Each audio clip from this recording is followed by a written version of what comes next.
Bonjour tout le monde. Il y a 3 jours, quand le président égyptien est tombé, je vous avais dit que les islamistes ne laissent jamais partir un pays comme ça. Ils seraient prêts à tuer les 3 quarts de la population si nécessaire pour faire plier le reste à leur diktat. Donc, ce qui se passe, c'est que aujourd'hui, au moment où j'enregistre cette vidéo, nous sommes à 75 morts.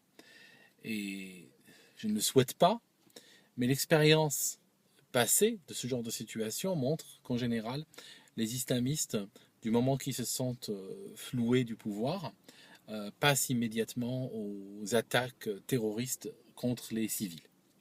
Alors remarquez que les 75 morts sont des musulmans, des arabo-musulmans. Ce ne sont pas des juifs et ce ne sont pas des chrétiens. Pourquoi je tiens à vous le signaler? Parce qu'il y a quelque chose que beaucoup de gens font semblant de ne pas comprendre ou ne comprennent pas. Nous sommes aujourd'hui dans un contexte qui définit chaque nation par ses affreux, aussi minimes ces affreux soient-ils, aussi extrêmes, aussi peu représentatifs ces affreux fussent-ils, c'est eux qu'on utilise comme étiquette pour désigner une nation. Sur mon compte Facebook, chaque fois que je parle de prêtres, il y a toujours un ou deux malins qui viennent balancer des articles sur des prêtres pédophiles. En fait, il n'est plus possible de parler de christianisme sans que le débat ne parte sur la pédophilie.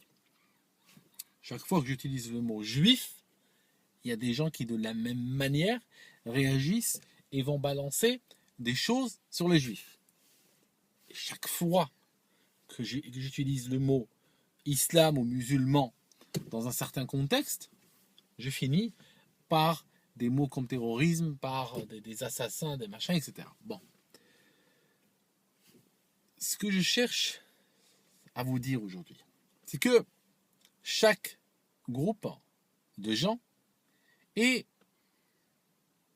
défini aujourd'hui dans le système, dans le parler, dans la dialectique actuelle, est défini par ses membres les plus affreux. Quand on parle par exemple des nationaux, n'est-ce pas, pour lesquels j'ai le plus grand respect, eh ben, ils sont définis par quoi? Ils ne sont pas définis par l'amour de leur patrie, ils ne sont pas définis par la protection de leurs valeurs, ils ne sont pas définis par leur héritage culturel, mais ils sont définis en fait par quoi? Par le racisme, par le nazisme, par des phénomènes extrêmement rares qu'on trouve à la marge de ces mouvements. Et ça, c'est une dialectique qui s'applique partout. Vous n'avez qu'à observer et vous allez voir comment elle est utilisée. Maintenant, il y a des gens qui critiquent les musulmans. Et ils ont raison de critiquer les musulmans. Il y a des gens qui critiquent les juifs. Et ils ont raison de critiquer les juifs. Et d'autres critiquent les chrétiens, parce qu'il en reste. Et ils ont raison aussi. Parce qu'en fait, ils ont raison, mais en même temps, ils ont tort. Ils ont tort dans le sens où leur vision est une vision partielle. Bien sûr, je ne parle pas des haineux qui viennent te balancer des insultes et des messages sans suite. Je ne parle pas de ceux-là. Je parle des gens qui ont un discours, des gens qui sont porteurs d'une critique. Certaines personnes critiquent les juifs et ont des points très intéressants dans leur critique.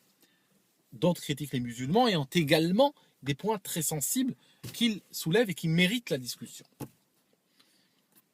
Ce que je cherche à vous dire, c'est que si les musulmans étaient parfaits, si les juifs étaient parfaits, si les chrétiens étaient parfaits, aujourd'hui, notre passe-temps favori serait de cultiver des fraises. Ça signifie qu'aujourd'hui, la Terre serait une planète où on entendrait la musique de 3 années-lumière, plus loin. Vous comprenez ce que je veux dire? Ça signifie que ça serait la joie et le bonheur et le feu d'artifice sans arrêt. Or, les pays où on peut aujourd'hui, comme je suis là ce soir, sur un parking tranquille en train d'enregistrer une vidéo, les pays où on a cette paix-là sont quand même une minorité.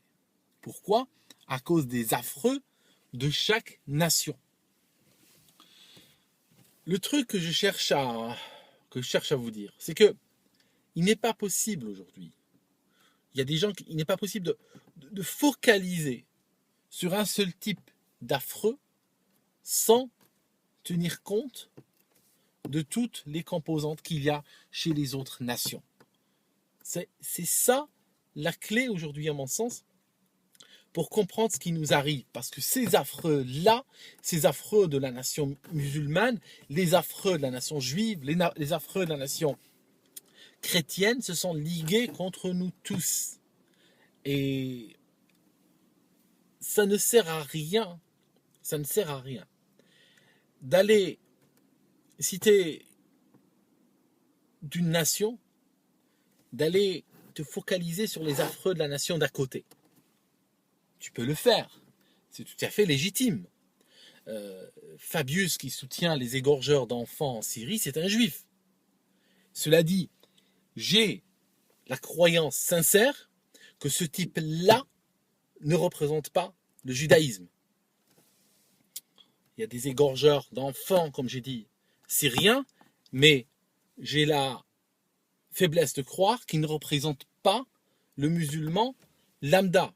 J'ai téléphoné hier à ma mère, elle était extrêmement peinée par les 19 pompiers américains qui ont péri dans un feu. Donc vous voyez, elle est musulmane, elle est pratiquante, elle va à la Mecque, elle fait la prière. Donc vous voyez ce que je veux dire. Il ne faut pas focaliser toujours sur les affreux de l'autre nation, dire chez nous, nous sommes parfaits, notre nation à nous, elle n'a rien à se reprocher, elle est clean, elle est probablement la seule nation sur Terre qui est propre, et c'est à cause des autres que nous sommes dans cette merde-là. Il faut absolument être capable aujourd'hui de regarder en face les choses dans votre propre camp pour commencer.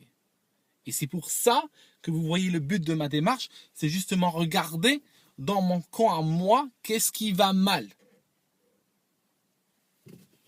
Voilà, je pense que c'est extrêmement clair. Je ne peux pas être plus clair que ça. Puis un petit message au passage pour les chrétiens. Je vais vous dire un truc. J'ai fait un rêve hier soir. Enfin, j'ai pas fait de rêve, mais on se comprend. J'ai vu un veau aller à l'abattoir. Et en fait, il était conduit par 2 bouchers. Et sur le chemin, sur la rampe qui mène à l'endroit où on tue les veaux, il y a les bouchers qui ont commencé à se disputer entre eux et à s'invectiver entre eux au sujet d'une partie de cartes qu'ils ont eu la veille, qui avait mal tourné. En fait, un truc, vous savez, une bagatelle, rien du tout, quoi. Et en fait, le veau, pendant qu'il marchait vers l'abattoir, pendant qu'il marchait vers les lames, il leur disait « Hé, vous, arrêtez de vous disputer, arrêtez de vous insulter, arrêtez de vous invectiver de cette façon-là, c'est pas bien de faire ça. » Pendant que il le poussait vers l'abattoir. Voilà. Je ne peux pas être plus clair que ce que je viens de dire, et je ne veux même pas être plus clair. Même si j'avais la possibilité, je n'aurais pas été plus clair. Parce que je pense que vous devez faire le dernier mile. Il y a un extra mile, il y a un mile à la fin, il y a 50 mètres. Hein? J'aimerais que vous les fassiez tout seul. Allez, bye pour ce soir.